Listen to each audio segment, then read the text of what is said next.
புதுச்சேரியில் வாய்க்கால் சீரமைப்பு பணிக்காக பள்ளம் தோண்டியதால் புதுமனை புகு விழாவிற்கு தயாராக இருந்த 3 மாடிகளை கொண்ட அடுக்குமாடி வீடு இடிந்து விழுந்தது.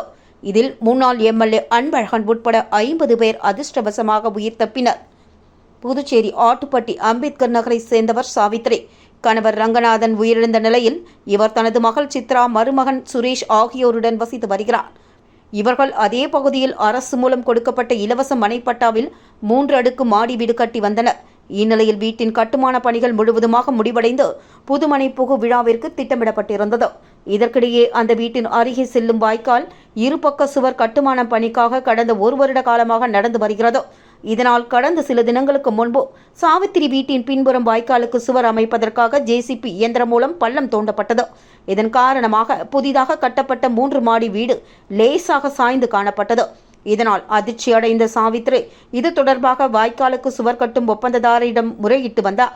ஆனால் ஒப்பந்ததாரர் இதுகுறித்து சரியான பதில் அளிக்காததால் இன்று சாய்ந்த வீட்டின் அருகே சாவித்திரி மற்றும் அவரது குடும்பத்தினர் அப்பகுதி மக்கள் அனைவரும் ஒன்று திரண்டு வாய்க்கால் பணிக்கு எதிர்ப்பு தெரிவித்து ஒப்பந்ததாரரிடம் வாக்குவாதத்தில் ஈடுபட்ட பொழுது அதிமுக மாநில செயலாளர் முன்னாள் எம்எல்ஏவுமான அன்பழகன் சம்பவ இடத்திற்கு நேரில் வந்து ஒப்பந்ததாரரிடம் வீட்டின் நிலை குறித்து கேட்டுக் கொண்டிருந்த பொழுது திடீரென வீடு முற்றிலுமாக சரிந்து விழுந்தது. இதனால் அங்கிருந்தவர்கள் ஓட்டம் பிடித்தனர். அதிர்ஷ்டவசமாக அதிமுக முன்னாள் எம்எல்ஏ அன்பழகன் உட்பட சுமார் 50க்கும் மேற்பட்டோர் வீடு முழுவதுமாக இடிந்து விழும் பொழுது வெளியே நின்றிருந்ததால் யாருக்கும் எந்தவித ஆபத்தும் ஏற்படவில்லை. இந்நிலையில் வீடு கட்டி புதுமனை புகு விழாவிற்கு தயாராக இருந்த நிலையில் தங்களது வீடு இடிந்து விழுந்ததை நேரில் பார்த்த சாவித்ரி உட்பட அவரது உறவினர்கள் கதறி அழுதனர். இதனால் ஆத்திரமடைந்த அப்பகுதி மக்கள் அதிகப்படியான மணல் அழியதன் காரணமாக வீடு இடிந்து விழுந்ததாக குற்றம் சாட்டி சாலை மறியல் போராட்டத்தில் ஈடுபட்டனர். இதனால் போக்குவரத்து சுமார் 1 மணி நேரத்திற்கு மேலாக பாதிக்கப்பட்டது. தகவல் அறிந்த காவல்துறையினர், பொதுப்பணித்துறையினர் உட்பட அரசு துறை அதிகாரிகள் நேரில் வந்து ஆய்வு மேற்கொண்டு பொதுமக்களிடம் பேச்சுவார்த்தை நடத்தினர்.